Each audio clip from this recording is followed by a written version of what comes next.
الصلاة والسلام يخطب يتكئ على ذرع هذا الشجرة. নবীজি আগে ওই খেজুরের ডালের মধ্যে ভর দিয়ে বসতেন। في الجمعة هذه الجديدة এই নতুন জুমায় مر عليه الصلاة والسلام من جوار الجذع ওই খেজুরের ডাল অতিক্রম করে চলে গেলেন, ولم يتكئ عليه ওটার উপর ভর দিলেন না, وصعد على المنبر তিনি মিম্বরে উঠে গেলেন। فسمع لهذا الجذع তখন এই খেজুরের ডাল থেকে শোনা গেল صياحا কান্নার আওয়াজ, وبكاء এবং কান্না وصراخا এবং আওয়াজ كصياح وصراخ الصبي. ছোট বাচ্চাদের মতো ফুপিয়ে ফুপিয়ে কাঁদতেছিল এই খেজুরের ডাল। فنزل عن المنبر নবীজি মিম্বর থেকে নেমে আসলেন, واحتضن الجذع ওই খেজুরের ডালকে তিনি খুব আঁকড়িয়ে ধরলেন। حتى بدأ يخفت شيئا فشيئا. আস্তে আস্তে ওই খেজুরের ডালের কান্না বন্ধ হলো। هذه محبته. এটা ছিল তার মহব্বত। أصول أهل السنة في تعظيمه. আহলে সুন্নাহ জামাতের উসুল মূল নীতি এটা যে আমরা নবীকে মহব্বত করব, ভালোবাসবো। بتعظيم النبي عليه الصلاة والسلام নবীজিকে সম্মান করব, نتحصل على كل خير. তাহলে আমরা সকল মঙ্গল উপার্জন করতে পারবো। يرزقنا الله. আল্লাহ আমাদেরকে রিজিক দিবেন, يوفقنا.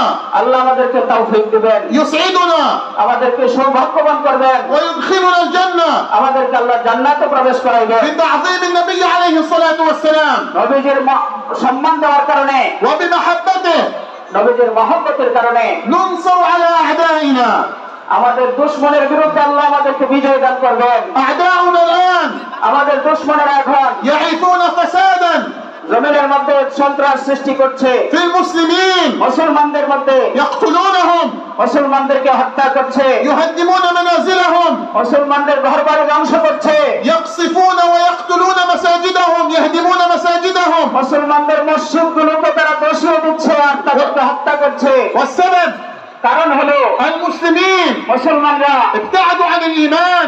ঈমান থেকে দূরে সরে গেছে, ابتعدوا عن سنة النبي عليه الصلاة والسلام. নবীজির সুন্নাত থেকে তারা দূরে সরে গেছে। ولكن কিন্তু والله আল্লাহর কসম, ثم والله আবার আল্লাহর কসম, ثم والله আবার আল্লাহর কসম, لينصرن الله الإسلام وأهله. আল্লাহ অবশ্যই ইসলাম এবং মুসলমানদের বিজয় দান করবেন। ليحررن المسجد الأقصى. অবশ্যই বাইতুল মুকাদ্দাস বিজয় হবে, لترفع راية التوحيد অবশ্যই তাওহীদের ঝান্ডা উঠবে, وراية السنة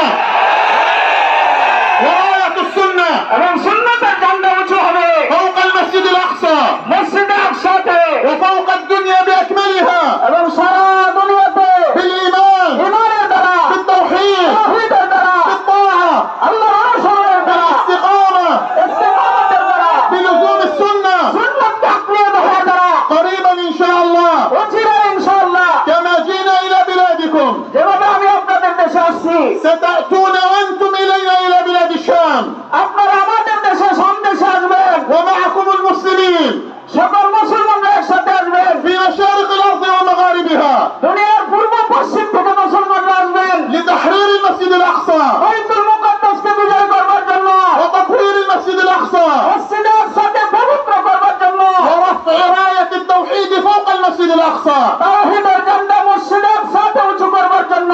عندما نعود إلى الله حق العودة যখন আমরা সঠিকভাবে আল্লাহর কাছে ফিরে আসবো,